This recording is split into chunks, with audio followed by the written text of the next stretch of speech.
Benarkah 2024 akan hadir sang mujaddid, sang pembaharu itu? Wallahu a'lam bishawab, kita tidak bisa memastikan.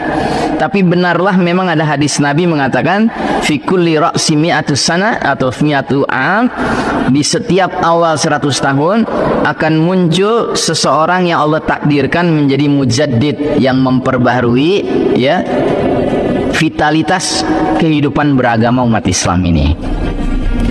Dan kalau saya cenderung pada pendapat Syekh Mubayyad, penulis kitab Ensiklopedia Akhir Zaman, di mana beliau cukup kuat dugaannya, keyakinannya bahwa mujaddid berikutnya yang dinanti-nantikan oleh umat ini adalah Al-Mahdi. Ya, mengapa demikian? Karena situasi zaman sudah sampai kepada era globalisasi. Era globalisasi ini artinya segala sesuatu ditakar dengan penilaian kelas internasional, Pak. Sudah tidak ada masalah yang terjadi di satu wilayah nggak ada hubungan dengan wilayah lain, semua sudah saling kait berkait, Pak. Sudah jaringannya jaringan global, ya. Bahkan kita sadar musuh kita ini elit-elit global, Pak. Seperti Bill Gates dan kawan-kawan, itu musuh kita sekarang, Pak. Musuh kita ini bukan yang kelas ranting, kelas cabang, ya kan?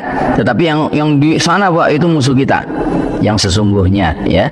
Nah, jadi saudaraku rahimakumullah, karenanya mujaddid yang harus tampil haruslah mujaddid yang levelnya pun level kelas dunia, kelas global. Dan itu yang pantas siapa? Al-Mahdi.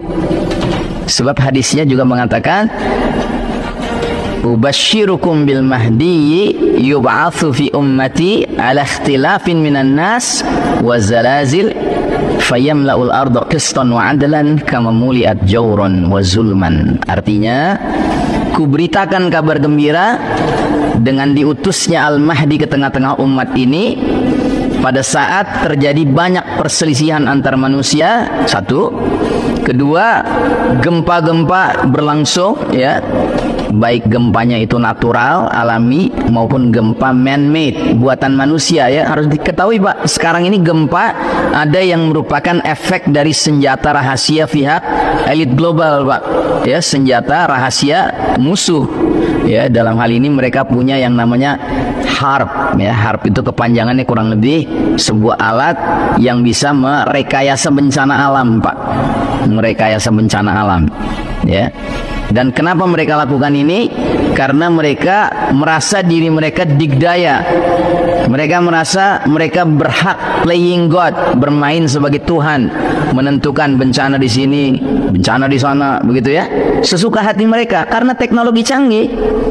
Jadi teknologi canggih mereka buat sedemikian rupa, mereka pilih saja di negeri mana mau terjadi gempa, berapa magnitudonya, skala Richternya, begitu. Dan kenapa mesti di Turki? Karena Turki baru-baru ini mengeluarkan pernyataan yang bikin kesal pihak Barat, Pak.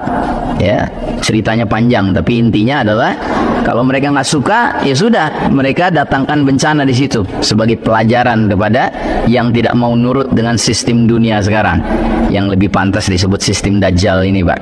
Ya, Dajjalnya belum keluar, tetapi sistem dunianya sudah berkelakuan seperti Dajjal. Dajjal itu kan kelakuannya nanti kalau sudah keluar, dia akan menyatakan dirinya Rabb, Tuhan. Siapa yang tunduk pada dia dikasih surga. Siapa yang tidak mau tunduk dikasih neraka, ya. Nah, ini sistem Dajjal sekarang juga mirip. Siapa yang mau tunduk kepada sistem Dajjal dikasih fasilitas, kemudahan, dan lain sebagainya. Tapi negeri yang tidak mau tunduk pada sistem Dajjal, ya, dikasih bencana, ya, dikasih banjir, dikasih gempa, ya. Nah, jadi Nabi bersabda, kuberitakan kabar gembira dengan diutusnya Al-Mahdi saat satu, perselisihan antar manusia menjadi-jadi, dua, banyak gempa berlangsung, baik gempa alami maupun gempa bikinan manusia, dan yang ketiga, Al-Mahdi akan penuhi bumi secara merata dengan keadilan setelah sebelumnya bumi dipenuhi secara merata dengan kezaliman.